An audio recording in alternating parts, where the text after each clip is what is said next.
fast pace, but the 21 also is off quite a bit right now. Well, you know, the other side of that, the 21 with Austin Dillon, 39 of Ryan Sieg. Yeah, and watch right here as you see Hello, the beautiful 21 slide people, out, and it's slightly back in. Just watch the welcome. back of the car. You're going to see it go down just, it's not bad, but it goes down just a little bit. We saw there was a different angle that we saw earlier where you can see the back just kind of dip down a little bit. And it doesn't take much. You know, the teams will cheat all they can. You are looking live at Iowa Speedway of the Hy-Vee Perks 250.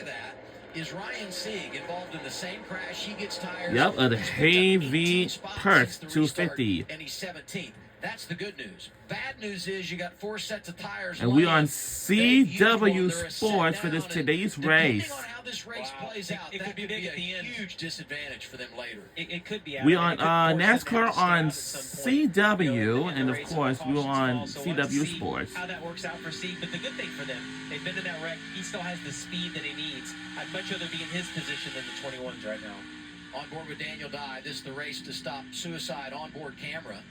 And right now, Dye finds himself ninth, and a little bump here on the 25 of Harrison Burton. He doesn't need that. He wants these stage points here. And they've been battling. I've been watching this for a while. They have been battling hard the whole time. Daniel Dye looked like he's been just a tick quicker. Harrison's car, I think, has fallen off a little bit more. He's having a tough time getting by Auto right here. Daniel Dye gave you just a little left hand. That's awesome, though.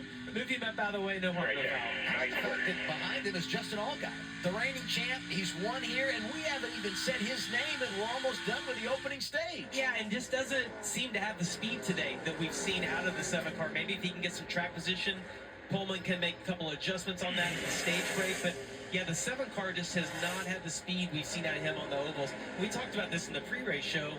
Typically, we go to the ovals. The 7 is the car to beat no matter which oval we go to.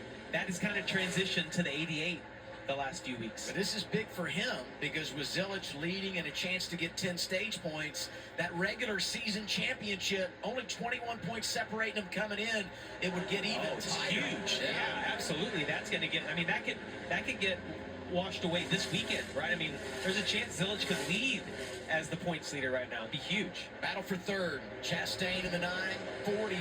Sam Mayer, last year's winner. And he was so good last weekend in Indianapolis was Mayer. Yeah, the 9 car looks really good to me on the long run. I watched him be pretty methodical. He passed Quapo earlier in the race, got by Swallich. He's been really good on the long run. If those guys can have a decent pit stop right when we have this stage break, I think he's one of those guys that can give Zilich a run for his money.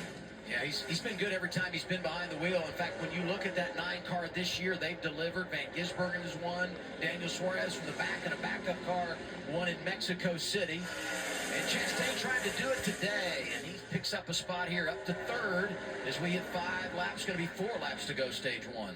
A lot of traffic right here in front of these guys. Well, as you can see, a lot of NASCAR races just been so fun with the motorsports. And of course, they're going to have to stay on the another Xfinity and the Cup Series as well. And look at Swallich. You know, he has a great qualifying run, and even though he started on the front row and he's fallen to 5th, this is what they need to do, is just stay in the game. And he's been so good lately. 3 consecutive top 10 finishes, and his confidence is just swelling right now. Well, for all the bad luck, they got that all out of the way early on in the season, Adam, and he's done a great job. There's a lot of hype around him. And we're in stage 1. We only got 3 laps to go. It just seemed like nothing was going their way, but they have not only raced well, they've qualified well. He's done a really nice job in the race of staying out of trouble, which has been key. And he's fast. He's had speed every single weekend. And I give credit to the guy you see here, Jeff Mindring, his signal caller, the crew chief, who's really done an outstanding job in recent years working with young drivers. Couple of laps to go, stage 1. Only 2 laps to go. Couple laps to go in stage 1. Carson Quapple is there racing with him, trying to get into the top 5. And this big for Quapple. He has a huge advantage over the cut line, but you don't want to do anything to throw it away late in the regular season. And right behind and now, so this is a great little battle for position. Final lap.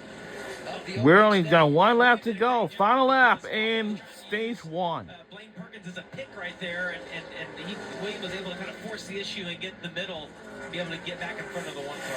Connor Zilich, man, has he been unbelievable. 3 consecutive wins on the season. 5 this year. and he just continues to dominate. He wins the opening stage. It's his fifth stage. Number 88 has won the race in stage He's 1. making it look easy. He swept the 2 stages in the first short track race of the year at Martinsville. Other drivers getting points. Love, Chastain is there. A Cup driver, Mayer, Sawalich. Quapple also got some much needed points. It's his rookie teammate out front at Iowa. And we'll be right back on the other side. Don't you go anywhere. What causes